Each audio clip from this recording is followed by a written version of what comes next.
kids, welcome back to our channel Kids Bible Stories। मैं उम्मीद करती हूँ आपको हमारे चैनल की कहानियों के वसीला से काफ़ी बरकत मिली होगी, और बरकत मिली भी क्यों ना हो, तब बाइबल मुक़द्दस की तमाम कहानियों से हमें बहुत बरकत मिलती है। हम जब भी पढ़ते हैं वो कहानियाँ हमारे लिए एक नया सबक देती हैं। हमारी आज की कहानी भी दानियल नबी के बारे में है, जिसमें हम देखेंगे कि खुदावंद खुदा अपने बंदों की कैसे हिफाजत करता है। हाँ, कुछ भी हो जाए लेकिन वो हमेशा हमारी मदद करता है, हमें हमेशा बचाता है। कुछ भी हो जाए हमें आग की भट्टी में से भी बचाता है, हमें दुश्मनों से भी बचाता है। दारा बादशाह को पसंद आया कि अपने मुल्क पर दानियल को नाज़िम मुकर्रर करे। उसने दानियल और 2 शख्सों को उन नाज़मों पर वज़ीर मुकर्रर किया। जल्द ही बादशाह जान गया कि दानियल उन दोनों वज़ीरों और दूसरे नाज़मों पर सबकत रखता है। उसने चाहा कि वो दानियल को तमाम मुल्क पर मुख्तार ठहराए। दूसरे नाज़िम मौका ढूंढने लगे कि दानियल में कसूर साबित करे, लेकिन वो ना कर सके। दानियल हर काम में हमेशा दयानतदार और होशियार रहता था। उन्होंने आपस में कहा, हम दानियल को उसकी खुदा की शरीयत के सिवा किसी और बात में फंसा नहीं सकेंगे। वो बादशाह के पास गए और कहने लगे, या बादशाह सलामत। मुल्क के तमाम वज़ीरों, हाकिमों, नाज़मों और मशीरों और सरदारों ने आपस में मशवरा किया है कि एक शाही फरमान जारी किया जाए कि 30 दिन तक सब सिर्फ तुझ बादशाह की परस्तिश करें। कोई भी किसी दूसरे माबूद की परस्तिश ना करेगा। जो कोई इस फरमान को ना माने वो शेरों की मान में डाला जाएगा। हम जानते हैं कि अगर तू एक बार इस फरमान पर दस्तखत कर दे तो वो मुल्क का कानून बन जाएगा और कोई भी उसे तब्दील ना कर सकेगा।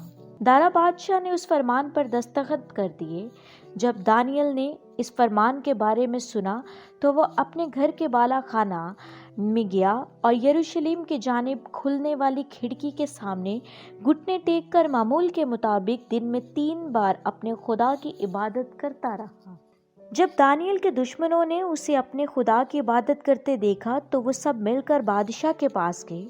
उन्होंने कहा, है बादशाह, क्या तूने फरमान जारी नहीं किया कि अगले 30 दिन तक अगर कोई तेरे सिवा किसी और माबूद की परस्तिश करे तो वो शेरों के मान में डाल दिया जाएगा? बादशाह ने जवाब दिया, हाँ, मादियों और फारसियों के लातब्दील कानून के मुताबिक ये बात सच है। तब उन्होंने बादशाह से कहा, ए बादशाह, ये दानियल जो यहूदा के असीरों में से है तेरे फरमान की परवाह नहीं करता और वो अपने खुदा से दिन में 3 बार दुआ करता है। ये बात सुनकर बादशाह रंजीदा हुआ और कोशिश करने लगा कि किसी तरह दानियल को बचाए। सूरज गरूब होने तक वो कोशिश ही करता रहा। वो आदमी फिर बादशाह के पास आए और कहने लगे, बादशाह का फरमान बदला नहीं जा सकता क्योंकि ये मुल्क का एक कानून है। इसलिए दानियल को बादशाह के हुक्म के मुताबिक शेरों की मान में डाल दिया गया। उसने दानियल से कहा, तेरा खुदा जिसकी तू हमेशा इबादत करता है तुझे छुड़ाएगा। मान के मुंह पर एक बड़ा पत्थर रख दिया गया और उस पर बादशाह की मोहर कर दी गई ताकि कोई दानियल को बचा ना सके। बादशाह महल में वापस आया। वो कुछ खा ना सका, ना सो सका और ना किसी से खुश होकर बात करता, बल्कि वो बेचैन रहा। अगली सुबह बादशाह सवेरे ही उठकर मान पर पहुंचा। उसने गमनाक आवाज से दानियल को पुकारा, ए दानियल, ए दानियल, जिंदा खुदा के बंदे, क्या तेरा खुदा जिसकी तू हमेशा इबादत करता है तुझे शेरों से बचाने पर कादिर हुआ? तब दानियल ने जवाब दिया, ए बादशाह, अबद तक जीता रहे। मेरे खुदा ने अपने फरिश्ता को भेजा और शेरों के मुंह बंद कर दिए। उन्होंने मुझे नुकसान नहीं पहुंचाया क्योंकि मैं उसके हजूर बेगुनाह साबित हुआ और तेरे हजूर भी। ए बादशाह, मैंने खता नहीं की। बादशाह बहुत खुश हुआ और हुक्म दिया कि दानियल को शेरों की मान में से निकाला जाए। दानियल को शेरों की मान में से निकाला गया और उन्होंने देखा कि उसे कुछ नुकसान न पहुंचा क्योंकि उसका भरोसा खुदावंद पर था। बादशाह ने उन सब को जिन्होंने दानियल पर इल्ज़ाम लगाया था पकड़ लिया और हुक्म दिया उन्हें उनके बच्चों बीवियों समेत शेरों की मांद में डाल दिया जाए। और वो भी मांद की तह तक पहुंचे ही थे कि शेरों ने उन पर हमला कर दिया और उनकी हड्डियां तोड़ डाली। दारा बादशाह ने सब कौमों के लोगों को खत लिखे, तुम्हारी सलामती हो। मेरी कुल ममलकियत में सिर्फ दानियल ही के खुदा की तमजीद की जाएगी, क्योंकि वो ही जिंदा खुदा है और हमेशा कायम है, और उसकी सल्तनत लाजवाल है और उसकी ममलकियत अबद तक रहेगी।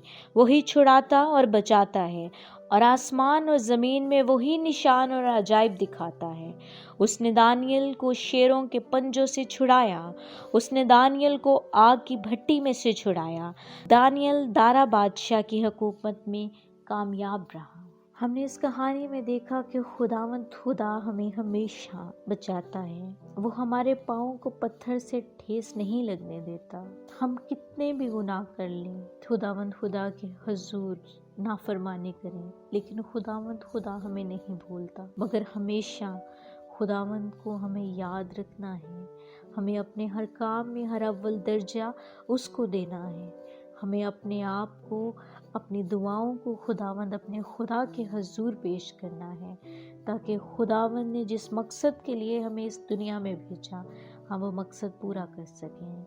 मैं उम्मीद करती हूँ आपको हमारी आज की कहानी भी पसंद आई होगी। बाइबल मुकद्दस की कहानी के वसीला से आपके अंदर नया जज्बा, नई रूह पैदा हुई होगी, क्योंकि कलाम मुकद्दस को हम जब भी पढ़ते हैं हमारे अंदर ताकत आती है, हमारे अंदर रूहुल कुद्स की कुदरत आती है, और उसी कुदरत के वसीला से हम बढ़ते चले जाते हैं।